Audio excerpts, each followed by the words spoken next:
is Off the Record with Amplify Church. Welcome. My name is Pastor Ed. I'm Katie.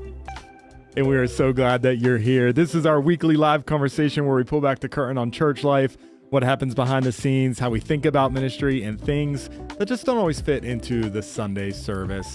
And I'm joined by a much prettier co-host than my normal protege today, my wife, Katie.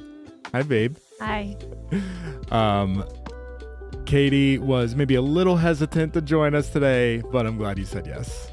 I think the people are going to like it. We'll see. Brandon is away. He's in Florida, where we probably wish we were. He's there for work. He's there for church. But Kendall got to go with him, which is so nice. So they get to get a little getaway. Yeah. Little getaway. Yeah, which is nice. But last week he did the podcast without me. I'm doing the podcast without him. Next week we are back together. The boys will be back. But I'm really excited for today because I'm excited to have Katie on the show. I feel like the church at large doesn't get to hear from you very often. And we're going to talk a little bit about why that is today. And so I think this is a really good opportunity for, the church to hear directly from you, which I think is really exciting. Hey, in the chat, we got my mom who says, "You look good, Katie." Thank you. Gabrielle, what's up? Marion, hi. It's going to be a fun day on the podcast. I do have a bone to pick with my wife, though. We're going to do this publicly in front of everybody. Okay. Do you know what this is about? No. So I've been a fan of golf for a while now. And I've watched golf. I've played golf. I enjoy watching it on TV. Not everybody enjoys watching it on TV. My wife is, she just being committed to me, her husband. You've wanted to participate in the things that I enjoy. So you decided I'm going to participate in enjoying golf. And last year during the Masters, I asked you, what golfers did you know? And do you remember your answer? Yeah. Tiger Woods. Yep. Phil Mickelson. Phil Mickelson. Because he stayed at Pastor Lee's house. Oh, yeah. Shout out Lee Kreitcher hosting Phil Mickelson. That's like, he loves talking about that. Yeah. Ask him about it. Yes. And I think I said like Rory something. That is 100% how you worded it. Rory something. Just happened to be, you were talking about Rory McIlroy, the current number 2 world ranked golfer in the world. And you just decided right then, he's your guy. I said we were born the same year, so I just kind of have like a that's right, kindred spirits. There weren't that many people born that year. I doubt there's not many people that watch golf follow the PGA Tour watching us right now. But for those that don't know, Rory won the Masters last year. So Katie's very first year watching the Masters, the person she picked to like, that guy won. And so that was great for exciting. You. My people did not win. And he had also been trying to win it for like 17 years. A long time. I was happy for him. I was. Even though I'm not a huge fan of him, I was happy he won because he's been trying for a really long time. So now this is year 2 of the Masters. It happened last week. Me, you, and our friends Ashley and Cole, shout out Ashley and Cole, also on staff. We did a draft, our own draft of the golfers we wanted to win this year. I had second round pick. First pick was Scotty Scheffler to Cole. I did not take Rory because I'm not a fan. You got Rory with the 3rd overall pick, and Rory went on to win the Masters again. So 2 years. So just to be clear, Cole had the first pick, and he picked the number 1 ranked golfer. You had the second pick, and you picked what's Bryson ranked? I don't know, not 30th maybe. Yeah. I'm not sure. So that sounds like a me problem. A decision. Yeah.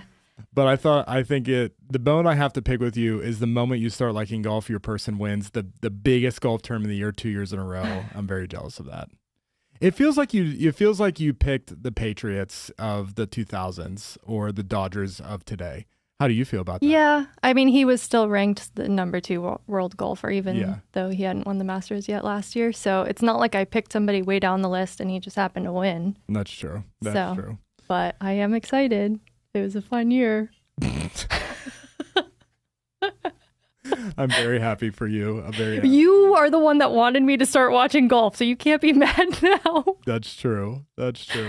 I legitimately, the only solace I get in the fact that Rory won is that you're happy.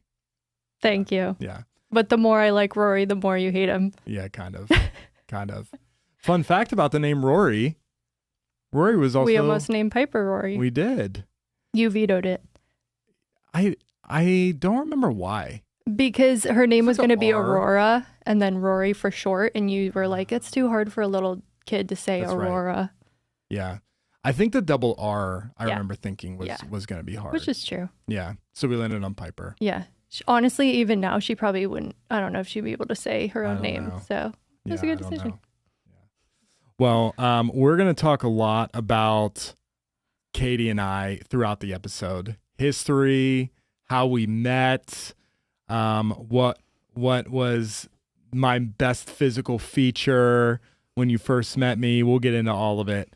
And also, Katie works for the church, so we're going to kind of get into tons of things related to our life, but that's going to be throughout the show.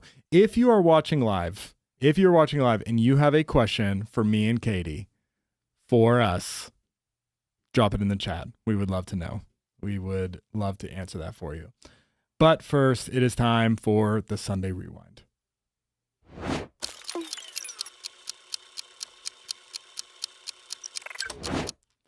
So we started a new series this week, Stress Test. And the thing about this Sunday that stood out to me, we had 19 people make a decision to follow Jesus on Sunday, which was unbelievable. So cool. I don't know if Brandon mentioned this last week, but we had over 30 people across all of Easter weekend make the decision to accept Christ. So unbelievable. And then to come this week in 19 hands was amazing. The other favorite part of this Sunday was Baby Dedication Sunday. So that was always fun. I love doing the baby dedications. They're seriously one of my favorite things that I get to do. But the reason I want to do a Sunday Rewind with you here is because every time we do a series, for the most part, you are our primary graphic designer that makes all of the graphics for our series. And so we rolled out a brand new series package this week for Stress Test. And there is a style as part of this. And I want to pick your brain on this a little bit. I want to know, how did the style for the current Stress Test graphic package come together? For Stress Test, I mean, it's interesting for different series because you can choose to go super on the nose with things to the point where it's like cliche, like Stress Test can be an obvious one. But with something like Stress Test, I think my goal was just, I think to play a little bit into like the stress relief part of it, where it's like, don't make it too heavy for people. Like you're still coming to church. It's part of like the whole, church package experience. And then like on a more practical level, one of my strategies was to like overdo the graphics a little bit to make it chaotic looking. So like I'm both making it lighthearted by using like the little illustrations, but also doing too much to make it a little bit like angsty, if that makes sense. Interesting. So I don't know if anyone really cares, but there's a lot of thought put into it. I love that. So many, I feel like we do get a lot of positive feedback on the graphics, and a lot of the times you have full kind of creative license to do whatever you want. And you and I talk all the time how there's like a similar vibe with me preparing a sermon to you like crafting a series package. So what is like the most difficult thing about making a series package? Yeah, I think it is probably very similar to sermon prep, where it's just digging into the depths of everything that you know, all of your creativity, all of your knowledge, and trying to produce something that is one in the lane that you're being asked to create something. Like for you, it would be, I need to write a sermon about this specific topic. Yep. But then also being original and having an original thought. Like I'm not trying to copy anything. I'm not trying to use a sermon that's already been done. I'm not trying to use ChatGPT. I'm trying to make it original, but also being given this sort of strict set of like, I need to stay in these parameters. Right. So yeah, constantly, almost with every series, not every series maybe, but go through this period of just grinding. Like I could work 8 hours on something and throw it away because I'm like, I got nowhere with this. And then maybe when the kids are in bed at night, I'll like lay in bed with my computer and just start messing around. And then I'm up, and then I can do the whole thing in 2 hours because I'm like, I finally got something. Yeah. And I know it's the same way with you, Yeah. but it's like you just can't force it, but you Yeah. just have to grind it out. Like Yeah. there's no other option. I'm sure any creative field is probably a little similar. Like people that are writing a book or something, it's like you just got to get words on paper to start, even if you're having writer's block. I'm always fascinated when I talk to people that are songwriters, and it's like same thing. They're just like grinding through lyrics and grinding through various melodies until it feels like something clicks. Mm-hmm. So was there, Gabrielle posted in the chat that it's giving Inside Out vibes. Yeah. That's what you said. Yeah, I did. Did you think of Inside Out as you were No. crafting it? Really? Nope, didn't at all till you said that. Wow. That's very interesting. Yeah, well, I think it's super cool. When I think about graphics over the last year, another fun series you did, what was the series where we did the truth and the devil? Yeah, Devil on Your Shoulder. Devil on Your Shoulder. Yeah. And you did all those little like... Yeah, that one was fun because it was like a mixed media thing. So like all the graphics, I actually used a Sharpie and drew on paper, and then I just photocopied them and then brought them into a design program and made them into screens. I had no idea about that. Yeah. I love that. That's really cool. I think Kendall did all the illustrations for that. Oh, that's right. Yeah. I remember that. Kendall did all the drawings for me, and then I can't remember if she gave them to me on paper or sent them to me. Shout out Kendall Major. Yeah, Kendall. Thank God for Kendall. Kendall can do so many things that I can't do. Yeah. So I love that. Man, this is so, you should be talking about this process on maybe We Are Amplify Production. Hey, Ian. You could like do just like a reel talking about the creative process, because that's really interesting. Wasn't there something, with the Easter package, they did posting this, and I think people got this, but you had that map on the Easter package that I thought was super cool. Well, it had like elements of... Yeah. So the original concept for the Easter graphics was like a trail map. Right. And then we weren't really sure like how that could convert. Like it was more of a look that we decided we liked, and then kind of struggling with like, what does this have to do with Easter? Mm-hmm. And the messages specifically. And then, so we had the Easter concept and title that you wanted to go with. And then I was just like, again, grinding it out with the graphics, and just used a trail map, and then just started, like, I Googled, like, if, maybe I used ChatGPT for that and was like, if you had to pinpoint 5 parts of Jesus' life that were like markers, what would they be if you had to separate it? And it was like, it was like incarnation. Oh, that's right. Temptation, crucifixion, resurrection. There was one more. And so I was like, okay, that's what I'm going to use, because that was his journey from birth to the resurrection. Yeah. So yeah, that was a fun one. It feels like even I'm married to you, and I see these graphics, and often I don't see them prior to them being approved. Also, another thing I just realized was that how far would you go thing. Like I made that up.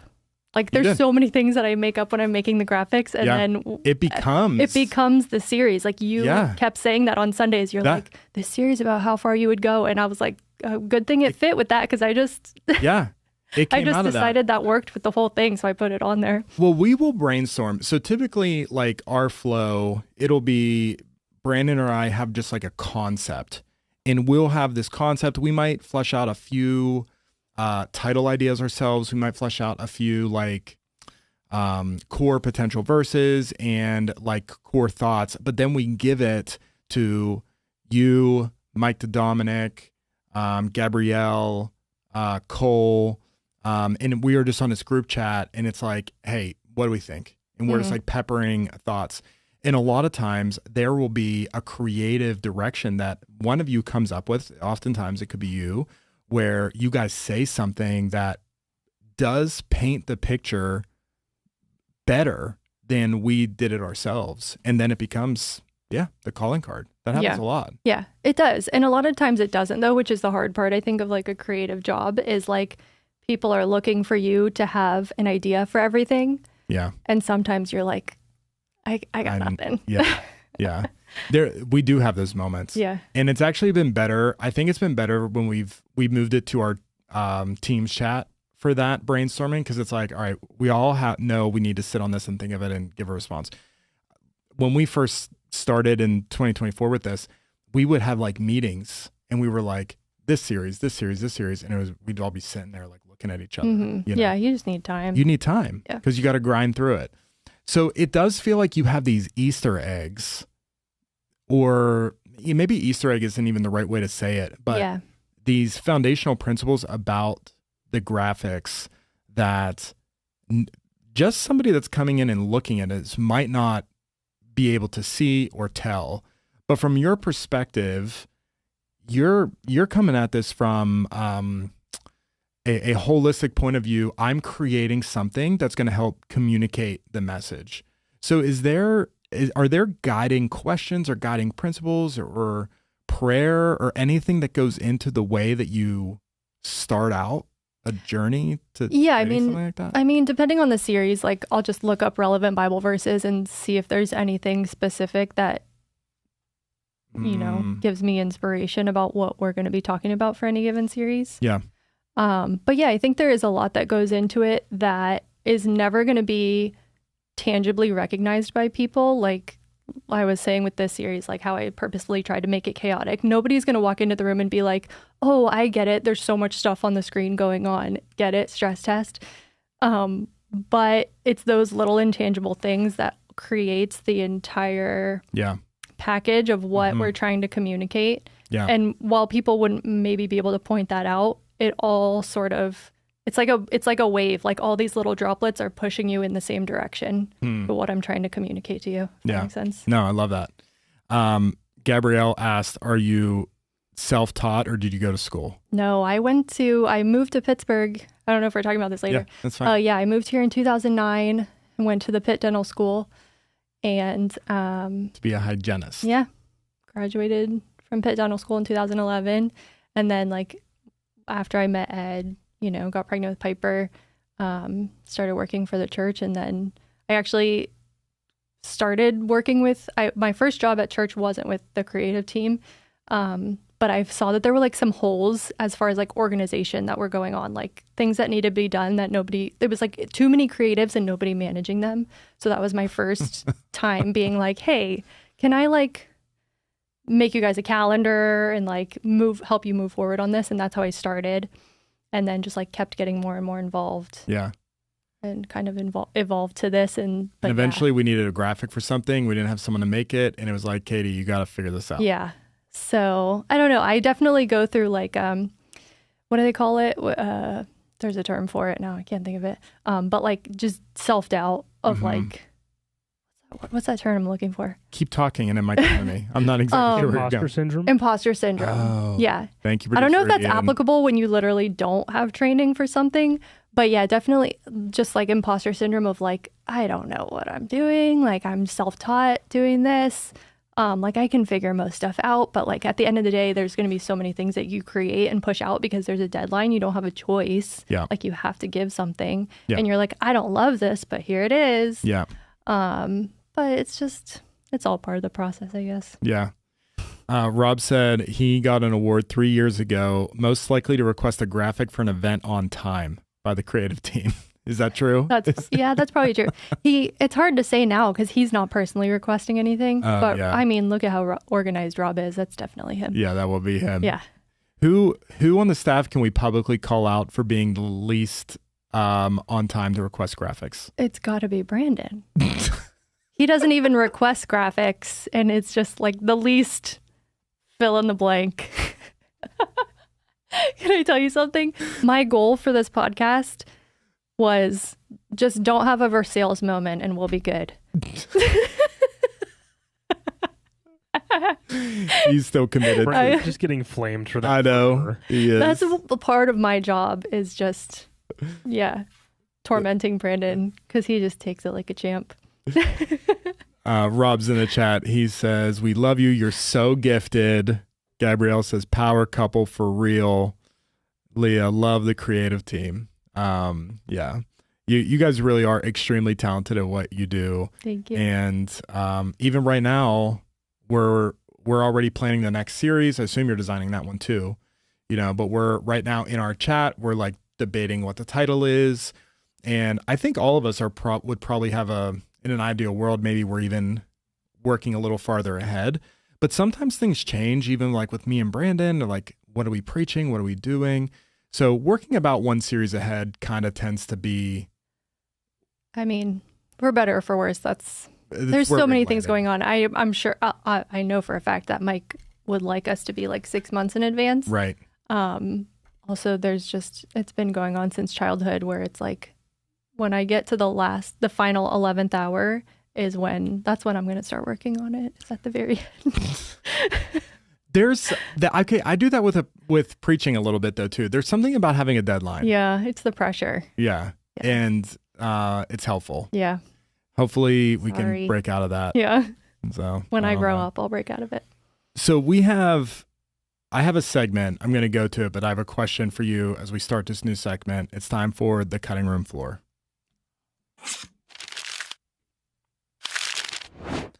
All right. Need a jingle for that.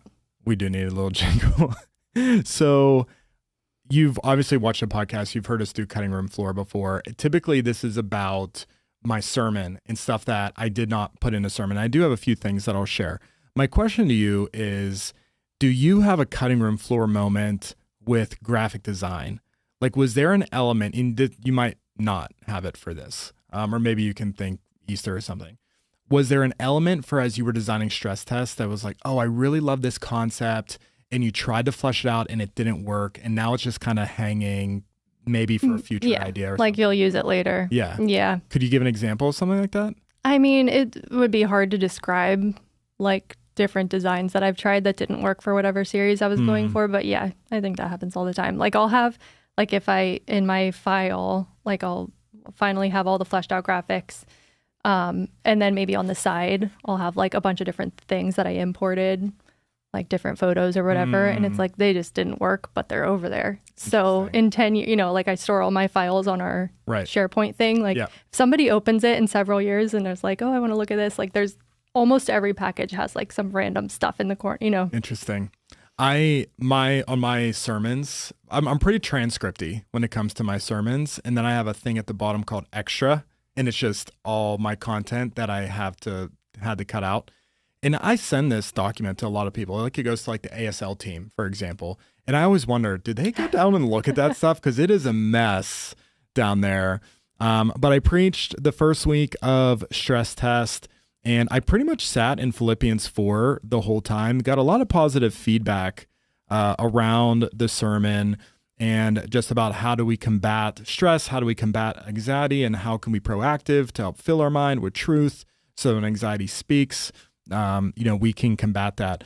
I had so much. I don't know that I had any like brand new ideas, but I had in my extra section Hebrews 4:12, for the word of God is alive and active, sharper than any double-edged sword.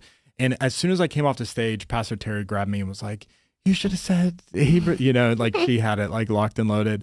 And she had also mentioned, Ephesians 6, which I could have pulled in. I didn't have that. The other thing though, that I didn't get into at all, because I just didn't have the time, was, and I feel like you and I have talked about this before, and you've probably maybe even done some additional reading that I haven't done on it. But I mentioned very briefly, there's science behind in the morning is the most susceptible time for your mind to be programmed well. And it's called alpha wave state. But I had read tons of articles I probably shouldn't have spent time reading last week about the process of neurogenesis, which is the process of generating new neurons. And that is happening a lot as you grow up. But the primary time it happens in adults is proper sleep and proper rest. And I wanted to get into all of that science behind neurogenesis. And then I wanted to go into Lamentations of his compassions never fail. They are new every morning. Great is his faithfulness. And kind of say listen, the word of God has been saying this for a long time. Science is just catching up that, something is happening at night while you sleep. And when you wake up, there is new neural pathways that have been formed. There are new neurons being created. And then that first morning when you check in with Instagram before checking in with heaven, that's a moment that you're rewiring your brain. And I just didn't get into any of that, but I feel like that probably would have been well received. Yeah, no, if you use that alpha wave, what's it called? Alpha wave state. Yes. You should use it with the verse about forming new pathways. Yeah. Because that literally is a description of that scientific being transformed by the renewing of your mind. Yeah. Yeah. Because when you continue thinking about the same thing, it literally makes a new, like, if you're thinking about two roads that diverge and you want a new road that goes this way and you decide to go straight, like the first time it's just going to push the grass down, and the second time, you know, for a while it's just going to push the grass down, and eventually grass isn't going to grow up in that spot anymore. Mm-hmm. That's literally what you're doing. Yeah. And that was in the Bible long before anyone discovered that's what was happening. I know. So literally continuing to think about the same thing is forcing your, like, the more you think about it, the more you're going to involuntarily think about it. Yep. So like choosing what you think about. Come on, babe. That'll preach. That'll preach. I used to have you join me for sermons every once in a while. Actually, Lee did. Lee would force you to do it. Yeah. It was usually relationship series. Mm-hmm. You would join me on the platform. And this was when I primarily was running the Indiana campus, and you would come up on stage with me. We don't really do that anymore. Yeah. And there is a primary reason, but as we get into this, we're going to shift gears to our core segment for today. This is the hot seat.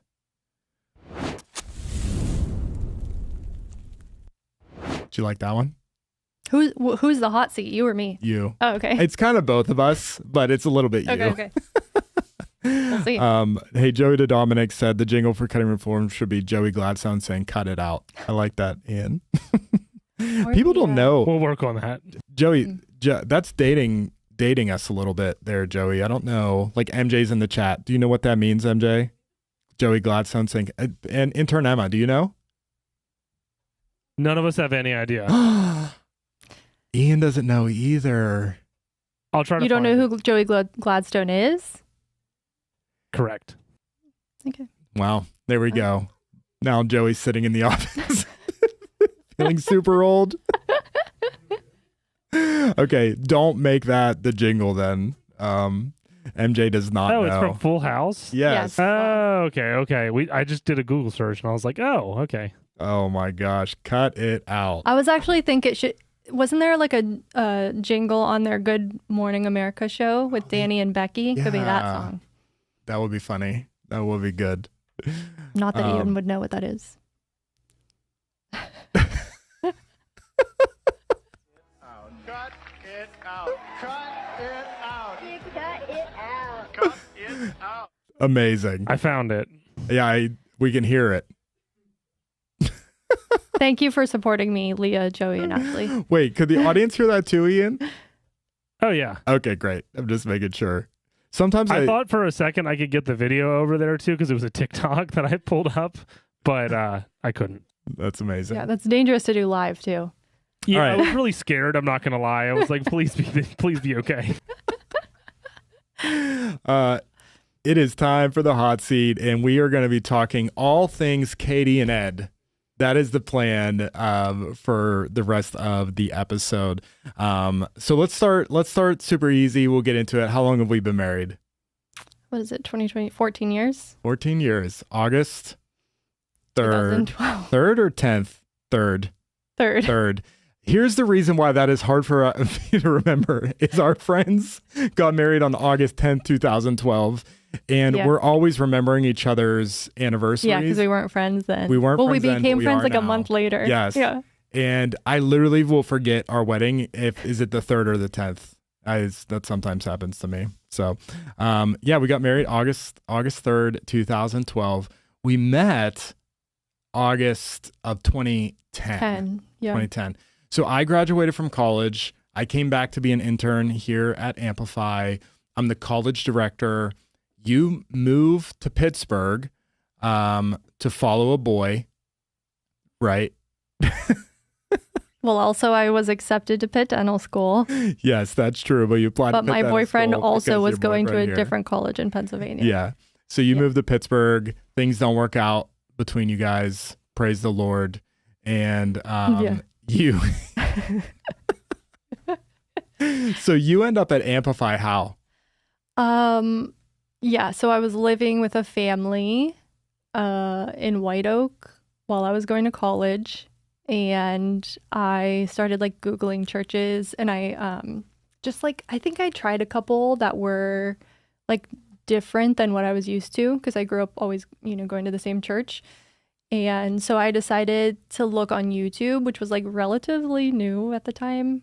When was YouTube? I don't know, invented. So yeah, I just started looking up. 2005. So it was 5 years old, but it wasn't like, Okay. it still wasn't even like it is now. Yeah. YouTube in 2010 was kind of like TikTok now. Like you find just stupid videos on there. Yeah. It was Yeah. the wild one. Negative 2 years old when YouTube was invented. Fantastic. Okay, perfect. So yeah, I was like, well, if I look it up on YouTube, I can see what it's like before I go, so I don't have to try out all these churches blind. Mm-hmm. So that's what I did with Amplify and tried it. And you, Ian, so we had, who was the concert? Steve Fee? Steve Fee. Do you know Steve Oh, Fee? Lord, yeah, I know that name. So Holy cow. we had a Steve Fee concert here. On there. And that was the footage you saw. I assume you saw some church stuff somewhere, but that was Well, I don't know if I did, but I knew like, if he was here, like if you guys let him play here, I was like, I'm interested in trying it. yeah. So Steve Fee also we used his music on the original Pittsburgh East Community Church commercial that aired for a long time. We need to get that for the 50th anniversary. Oh, we do need to get that. Brady, if you're watching, we Ashley, need the commercial. Yeah, make a note for Cole. Yeah. That commercial, we would run it after American Idol, and so many people came to church. Yeah, because not of just that. the commercial, but we also aired the sermon or the whole service, I think. Yeah, we were doing that during that season on Sunday morning on Fox and somewhere else. But so many people came to church for that. So shout out to Steve Fee, just Changed my life. helping people get to church. So you come to church and you start attending two things. You started going to a small group and you started attending the college ministry. And I ran the college ministry as the college director. And so in some of this process, you met me for the very first time. I met you for the very first time. Okay. Many months later, Was it many months? Was it weeks? I think it was weeks. Okay. Many weeks later, we realized that my memory of meeting you for the first time was not accurate. I see what you're saying. Okay. So yeah. we had a meet cute in the hallway Yeah. that you remembered that I did not remember. Do you still not remember it? I know it now. Oh, okay. Yeah. Okay, so what happened was I show up here for small groups on Thursday night, I Thursday think? nights. We used to do and it. they used to have signs outside every small group room door with a name, like rosters on them of who was in each small group. And I signed up for a small group and I couldn't find my name on any of them. So I'm just wandering around. I don't know anybody, which is like so uncomfortable for me. Yes. And you were just like walking through the hallway and you were like, can I help you? Whatever. And I was like, I can't find my name on any of these papers. And you were like, oh, I'll take you to like a small group. And so you took me to a group and that was that. You left. And then, months later or whatever, we started dating. And somehow that came up, like how that was one of my first experiences here. Yeah, Do you have I something to interject? I had this memory. I think I brought it up of this memory. Okay. I was like, I Oh, met this yeah. random You were like, girl. I wonder what happened to this girl. You were like, I showed her to a small group room one time. And I was like, that was me. Well, I apologize. And you didn't remember. I didn't You were like, remember. that was you. I didn't remember.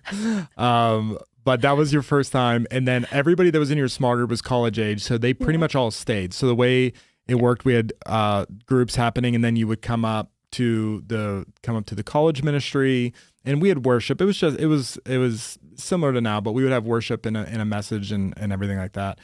And so you came up and we would begin to interact because I was running it and you would be attending that every single week. Do you remember having like a first impression of me? I mean, I honestly think that you were exactly how you are now, which is just like a friend to all. I call you the people's prince after Princess Diana. Everybody loves you. Who do you use that term with, just in your own mind? My sister. I'm going to start calling you The that. people's prince. Not in terms of royalty, but like people called Princess Diana the people's princess because like everyone loved her no matter what happened. You know, you're the people's prince. Wow. I'm You can flattered. do no wrong. I'm really flattered on that. I had a moment. So later that same night, the night of the day that I met you in the hallway that forgot who you were, Yeah.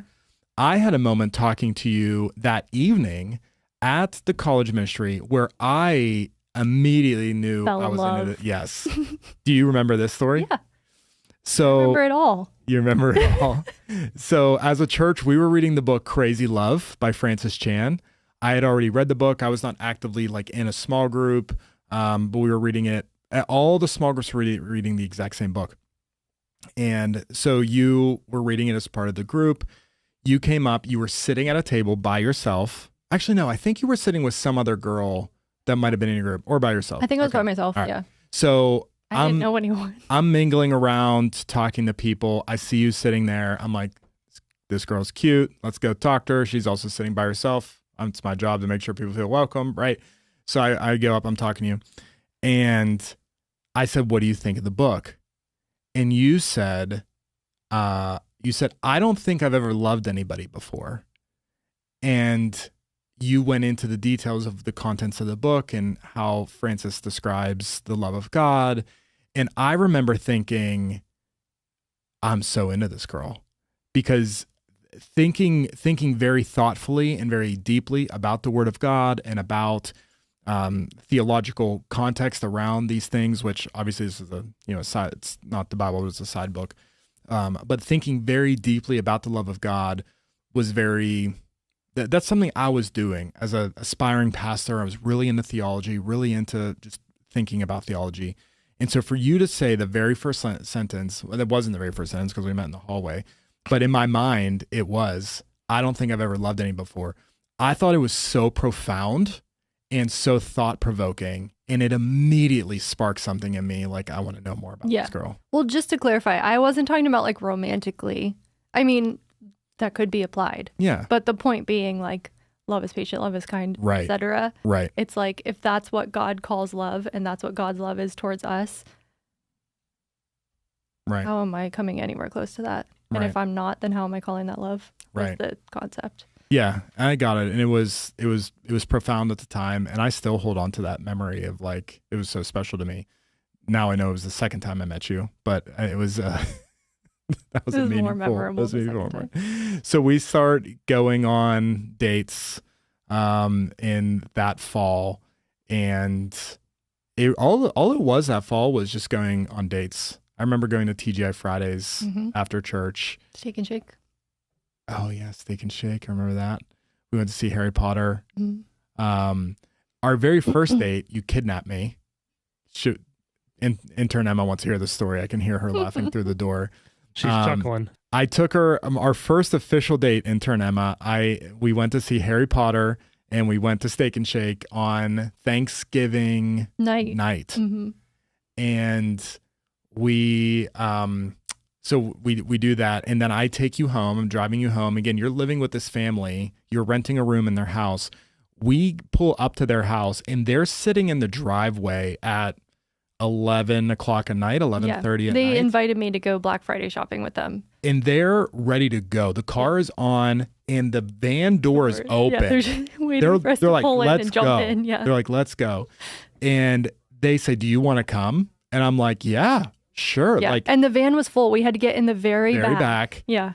And I'm thinking, I'm into this girl. Like, our date's gone really also, good. I'm just now remembering this. Didn't we have to stop? We went to Tanger Outlets. We had to to stop halfway there because somebody got sick in the car. Yes, I remember that. We had to pull over. Someone literally got sick in the car. I don't remember who that was. I do. But we got in the car and we drove, and we start driving. And a little bit, and I'm thinking, oh, we're just gonna go to Target. Which they might have told me where Tanger Outlets was, but I wasn't from here, so I didn't know where that was. I didn't know it was an hour plus. It was an hour plus away Away? from where you were living. And 30 minutes into that drive. This is at like 10 p.m. Yeah. Yeah. I'm thinking, I'm not getting home anytime soon. We stayed out until 6 a.m. And I don't think we bought anything. Me and you didn't. Yeah. We were with We everybody. sat They were in our Old ride. Navy. Yeah. Yeah. And we sat. So our first date, we went on a movie, we went to eat, and then we literally went out shopping with this family until 6 a.m. in the morning. Yeah. We get back to the house. They go in, they're all going to sleep. And I'm like, let's keep this date going. I'm like, you want to go get breakfast? We went to Eaton Park. And so we went to Eaton Park and Yeah. got breakfast. Maybe the only time I've been to Eaton Park. Place for smiles. Man, that's an OG story. I don't know how many people know that story. So our first date was like over 12 hours Unintentionally. long. Yeah. And I jokingly say that Katie kidnapped me on our first date. So that's You love it. I do love it. I do love it. Was there a moment that you felt like this was serious? Like, do you remember having that moment? I don't remember that moment. Should we tell the passion story? No. I think Well, now you have to. it's just like a when you know situation. I hate to be cliche, but it's like when there's a person that's different from all the rest. It's like there was never a moment because you were who you were from the beginning. You Yeah. still, I mean, truly, you still are like the same person in the best way. So like, I can't say no. Like I Yeah. wasn't even nervous on our wedding day because I'm like, yeah. Yeah. this- you know. Well, she said no, Ian. So we're gonna have to keep a Tell you later, Ian. little bit of secrecy to our our dating life. But we dated. Ashley said, "I love the lore." We dated. When did I? So I guess we went on our first It date. Was there a moment I asked you to be my girlfriend? I don't remember. I feel like that was January of It was a long time ago. 2011, something like that. I feel like we used to have it in the calendar, like official. Oh yeah, it is You know in what I there. mean? Yeah. We had like dating anniversary or something Yeah. in there, and I feel like it's in January. Sorry, I don't remember. No, I don't remember either. So we start dating January of 2011, and January 28th. Dating That was it. anniversary. But even that Christmas, you were in Florida for Christmas because your family's from Florida.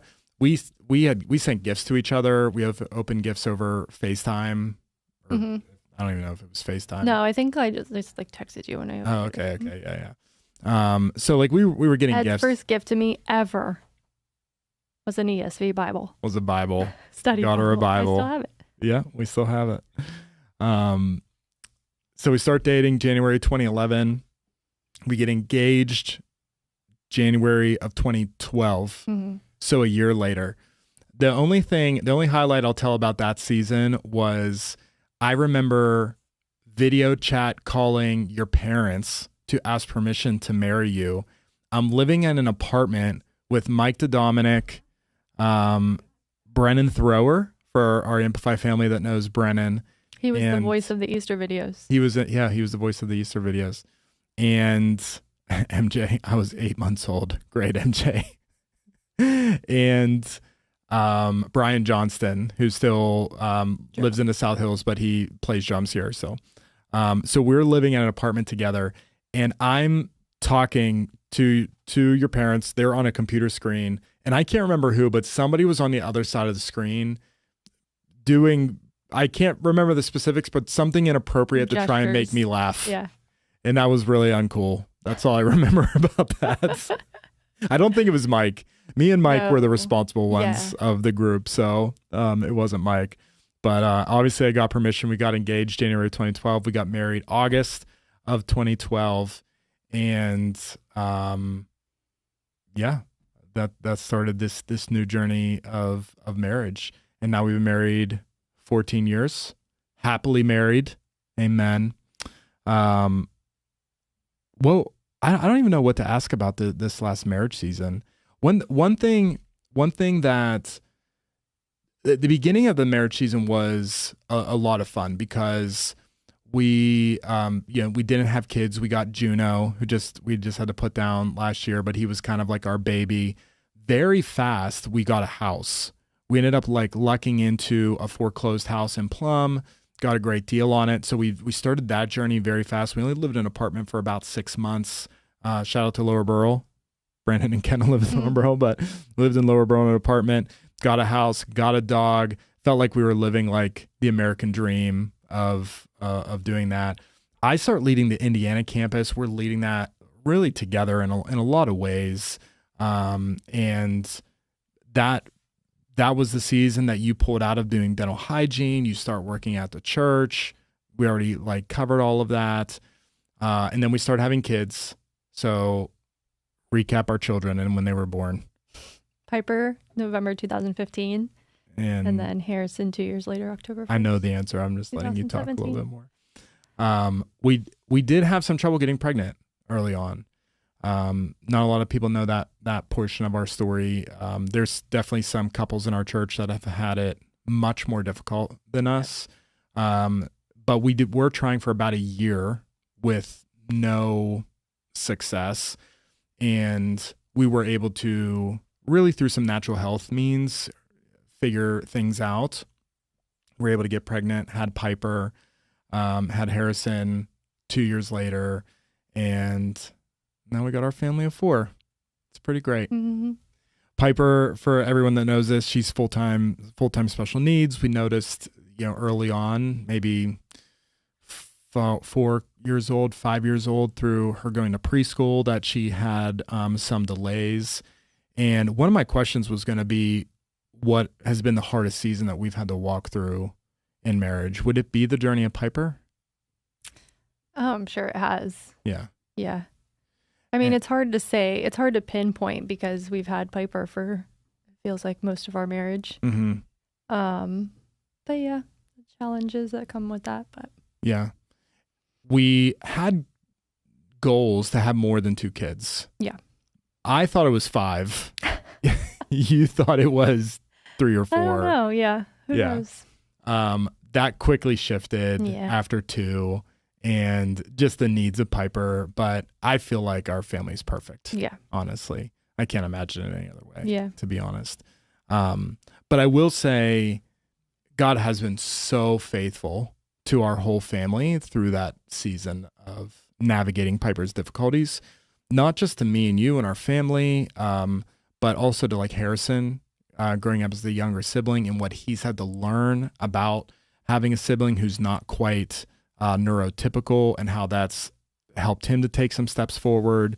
But I feel like that's been the most difficult thing. Mm-hmm. What do you think we do really well as a couple? I think that we know, well, I think this is probably obvious to everyone, but I think that we are good at setting times aside by ourselves without our kids. Like, you've worked it into our budget and worked it into our schedule where we can do actually like several things throughout the year, whether it's just like time off church vacations or if it's something you have to do for church, and both of us will go without the kids, which is so important for like any parents, but specifically for parents of a special needs child. Like, the divorce rates for parents of special needs children are so much higher. They're high than normal marriages for other marriages. So yeah, I think that we're really good at prioritizing that. Yeah, I think that's good. I also feel like we've over time learned the things that give each other energy, and we've been able to identify the things that drain us, whether that's work-related things or personal-related things. And I do feel like we've been able to find this balance of when one of us feels like we got kicked in the teeth on any given day, the other person has been able to shoulder more of the load, that day. And a lot of the times it's unspoken. We can see it on each other's faces. But we did have a season where we had to learn how to communicate that and, say on a scale of 1 to 10, like how full our cup was on a day, just so that we were communicating, what we were feeling. And so that the other person could be there, for each other. Yeah. So. Yeah. I think that just comes with like maturity in marriage, as long as you're willing to keep learning and like keep growing, is knowing that sometimes you're going to have to give more than you're receiving. Because sometimes it's frustrating. Like if that's a really long season where you feel like you're giving, that's when it starts to feel like turns to frustration, turns to anger. But like that's what's required of you in a marriage is like, I'm not waiting for compensation. I'm not waiting to be paid back. Like I'm just going to keep giving and hoping that what I'm doing will pay off, obviously for the health of our marriage, but that I will have the time back that I need if I ever go through a hard season where I need more time and I need you to cover more. Yeah.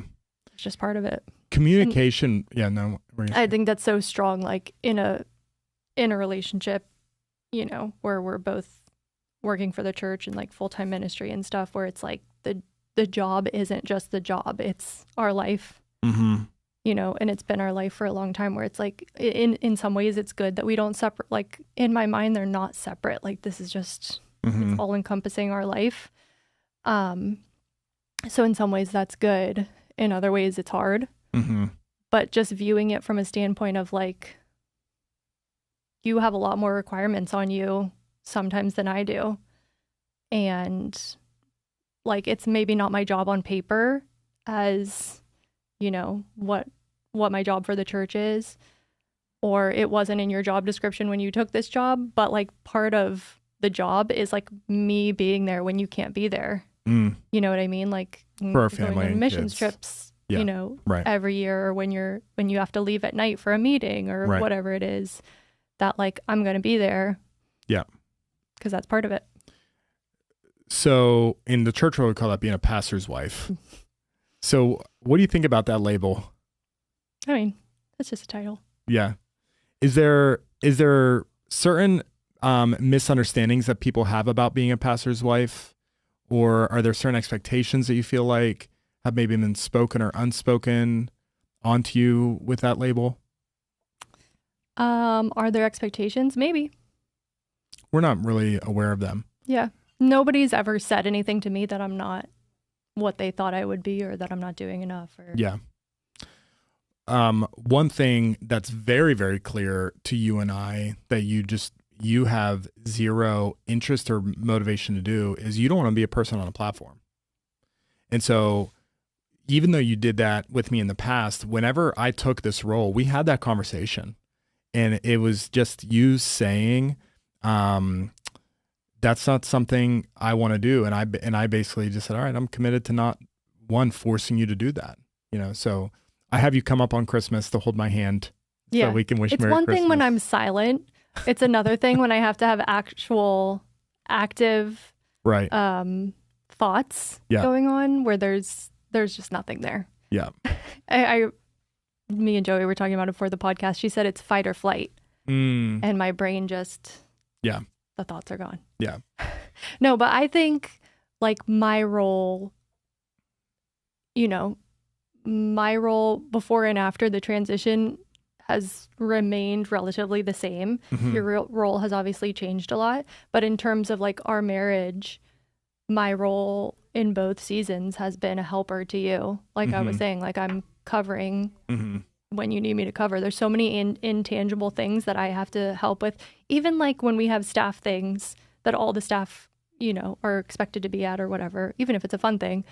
Like if we're both expected to be there, like I'm sometimes home with the kids because you're there, even though I'm on staff. And that's fine. It's just part of it. Yeah. So I don't think that I don't know if there is an expectation of pastor's wife, but I certainly am 100% in on being the helper to you in your role. Yeah. So that's what I view as my role. Yeah. There's a stereotype around pastors' wives that when someone gets hired, your churches are getting a 2-for-1 deal. We're both getting hired, even if I'm like the only one being paid. Now you're also on staff, but shout out to Amplify Church, because I don't really ever feel like there's been a lot of expectations or pressure placed on you. You've never felt that or had that communicated around those, again, stereotypical pastor's wife things that you can kind of hear in the church world. We've never really felt that here. So I'm grateful for that. Yeah. So, yeah. I mean, I love my job, and I also have a volunteer for Amplify Church, and on top of helping you make sure that you have everything you need to accomplish your job, whether it's like time to prepare your sermons or whatever it is.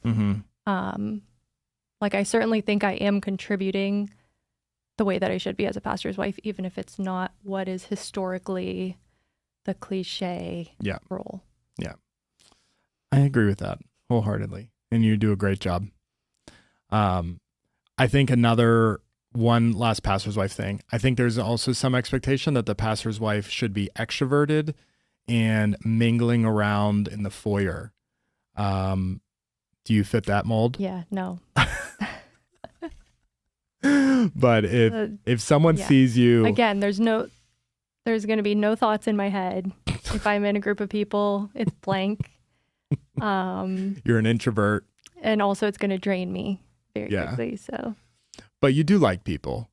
Yeah. If someone talks to you, are. Here's my problem is that small talk is tough. So like my closest friends, like, we could talk, for a 20-hour road trip like we just did a couple months ago. Yeah. But it's like the in-between part of like getting to know people that I'm like, I can't with all this chitter chatter. But like immediately, if you want to talk about something super deep, I'm like, oh, okay. Like, that's a separate thing. Yeah.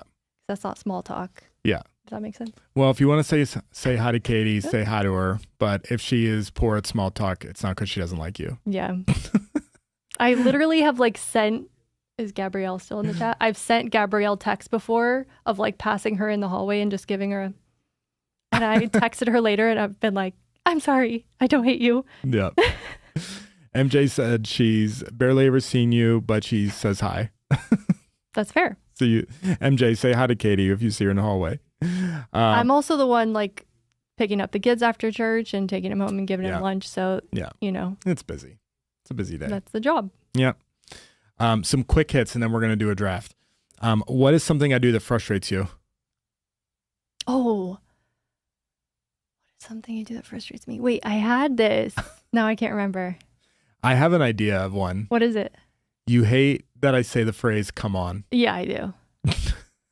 I can't remember the one that I had, but maybe I'll think of it later. Okay. I don't know. Who's more likely to win an argument? You. Really? Yeah. I was going to say you. I feel like you have the last word most of the time. Head of the household. Yeah. Who's more organized? I don't know. That one's kind of a toss-up. I think it's you. 100%. Okay. I'm good with the finances, but pretty much everything else I think is just you. What is one thing that people would be surprised to know about me at home? Gosh, I can't use the bath thing. I know, I've already shared that. Surprised to know? I really don't know. I feel like you're pretty much an open book in a good way. Like what you see is what you get. That's like who you are, which is like a great quality. So I'm sorry, these answers are kind of boring. It's good. What is something that you are loving right now? A show, a book, a hobby? Well, very into embroidery. Okay. I'm currently still reading The Princess Bride. You read a lot. In that movie. You read dozens of books a year. Yeah, maybe like 12 books a year. Oh, okay. Yeah. So yeah, maybe like reading. And now that the weather's crafting, broken, finally. Just sitting outside in general. Sitting in the sun. Yeah. Like a flower. Yeah. Absorbing the blooming. sunlight. Yes. Yeah. I'm coming back to life. That is your favorite thing. I love it. Thanks for sharing all that. You're welcome. It is time for our special drinks draft. Okay. Oh. Special drinks draft. Special drinks draft. I don't think I was the No, different that was octave. not. Yeah, that's not what we were looking for. Oh. Okay. These Hi, two center died. camera. That's okay. All right, special drinks draft. Special drinks. What's a special drink? How are we defining it? Anything besides water, but I feel like for this context, it's Non-alcoholic. non-alcoholic. Yes, let's be clear. Ian, special drinks. On the mission trip, one of the people on the mission trip was Emily Sorreo. Shout out Emily Sorreo. And she was telling me about how anytime Dalton wants her to do anything, it requires a special drink. we got to go run errands at Target. I need a special drink. Yeah. You know, and special drinks just make everything better. Yeah. You know, makes your day go better. Life's happier, Yeah. everything. I feel like Ashley has been in the chat. I feel like when she was, had a larger role on staff, she would bring like 6 drinks to a meeting. Yeah. Spe- Yeah. It was like water, smoothie, and that's coffee. I think. Right. Special drink club. I forgot about that. Oh, yeah. I forgot about that. Yeah. That's cool. I'm the type of person that would like consume all my daily calories in drinks. In drinks. No food. Okay. Yeah. So in honor of Katie being here, we're doing the official special drinks draft. Who's participating, Ian or Emma? Intern Emma.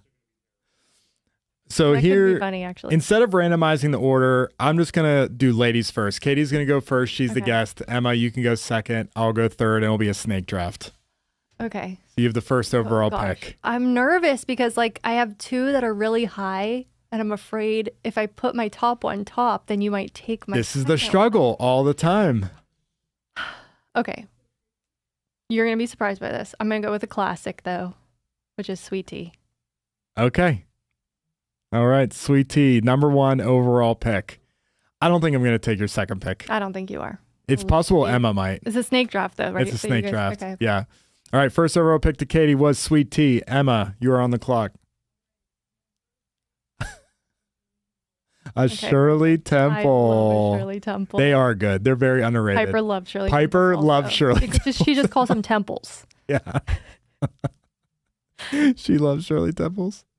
All right, my first overall pick is going to be unsweet tea. That's a crazy first pick. Ian. Ian, Ashley said they can't hear you. We can't hear Ian, which that probably means they couldn't hear Emma. Emma said picked Shirley Temple. Yeah. So Ashley said Katie is correct on all the drinks. Ian outing himself Well- as an OG. Let's debrief her. Oh, yeah. It was a Let's Debrief bag. Yes, that's right. But yeah, Ashley also loves unsweet tea. So It was another podcast, by the way. yes.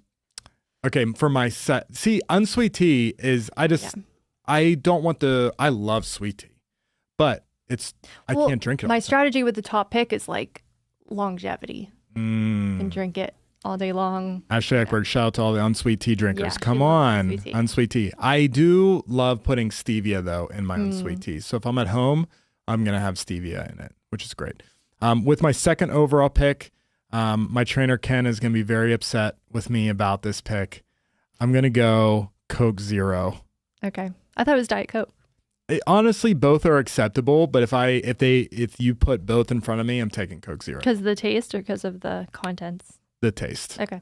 Yeah. I do think it tastes very similar to Coke. I want to do one of those blind rankings of Coke and Pepsi You think you could things. do it? I think I might be able to. Do you remember we did that one taste test at Jill Stifler's house and we had to eat like avocado, turkey? It was like normal foods. And when you're Yeah. blind, you have no idea I do what remember they that. are. Yeah. So I think it'd be harder than you think. Yeah. All right. So I took unsweet tea, Coke Zero. Emma, you are on the clock. We'll see if they can hear you. Get on the mic. Get closer to the mic.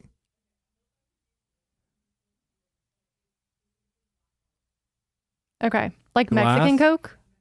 Okay, Mexican Coke. I- That's a different drink because it's like a different formula, right? Yes. Yeah. That Okay. count. That's okay. And I'm pretty sure I know what one of Katie's picks Yeah. is going to be, and it's all allowed. It's all allowed. Then I don't know what my third So she's going Mexican Yeah. Coke. That's yeah, great. my first Is pick- that one made with regular sugar? Yes. Yeah. Whereas Coke is high fructose corn syrup.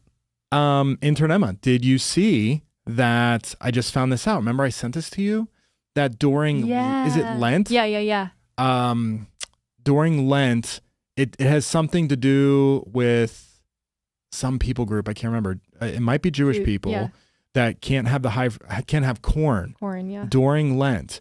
And so They sell the Coke 2 liters. sells 2 liters with a different colored cap that Yeah. have regular sugar in Yeah. it. Did you know this, Emma? You guys are really she knows struggling something back we don't there. know. She's going to be like, They're "You just guys having are trouble dumb." pressing the buttons back there. Okay, Um, my My mic was muted. We did not know this. Okay. I just found it out. All right, you're up. Okay, my These second are your pick, last two picks. Yeah, solid last two picks. Regular Coke, Regular Coke. which is like neck and neck with sweet tea, Yes. and Dr. Pepper. Really? Mm-hmm. Okay. What do you think it was going to be? I don't know. But Gosh, I love Dr. Pepper. you just love Coke so much that I rarely see you drink Dr. Pepper. It's good. Okay. Yeah. So you took your final three were sweet tea, Coke, and Dr. Pepper. Emma, you're up with your last pick. You right now have glass bottle Mexican Coke and Shirley Temples. All right, my third pick is Welch's Red Sparkling Grape Juice. That's a deep cut. No one saw that coming, intern Emma. What? Welch's grape juice? Yes, so I actually just bring it to any special event. I brought 2 bottles to Love is Red. I've brought it to church camp. It's just my thing. I will say I am a sucker for Welch's white grape juice. How do you feel about white grape juice, Emma? I've never tried it. All right. That's your homework. That's your homework. With the final pick, I'm just going to go this is so lame. People, no, you know what? I'm going to switch up. I'm going to do a vanilla latte. Okay, Ashley was waiting for a Coke drink. A Coke? Or sorry, a coffee Oh, drink. a coffee drink. Yeah. Oh, not a single coffee. I'm taking coffee right now, Ash. Yeah. It's like, can I do my 3 Yeah, picks? no, we need to know Emma's. Kinda After bad. the grape juice, because Ian said his were going to be bad. I need to know. All right, I'm going to do these real quick because nobody picked them and like there was no hesitation on them. All right, come on. Poppies. I've heard. coffee, And what was the third one I had? Crap. It's gone. Poppy's coffee. Sparkling water. Also, Like Those San are Pellegrino sparkling Still water. crazy. do you have a Poppy specific- being your top drink that you could ever like. I Coke, love poppies. I at least will recognize, I will like- drink poppies every I'll- single day, I'll- all day. I'll choose Zevia because it's better, but like I want Coke. For you to intentionally want Poppy, that's a bold take. Yeah. Root beer poppies specifically, I could just destroy those. wow. I do love Zevia too, but I'm going Coke Zero. All right. Well, that is it for our episode of Off the Record. Shout out to my wife, Katie, for joining us today. You were spectacular. You did such a great job. I'm so proud of you. Thanks for doing it. Thanks so much for spending part of your day with us. If this was helpful or fun, or if any of this was a blessing to you, think about sharing it with somebody. Until we see you, join us for church on Sunday. We'll be back here. The boys are back next week for Off the Record. We'll see you then.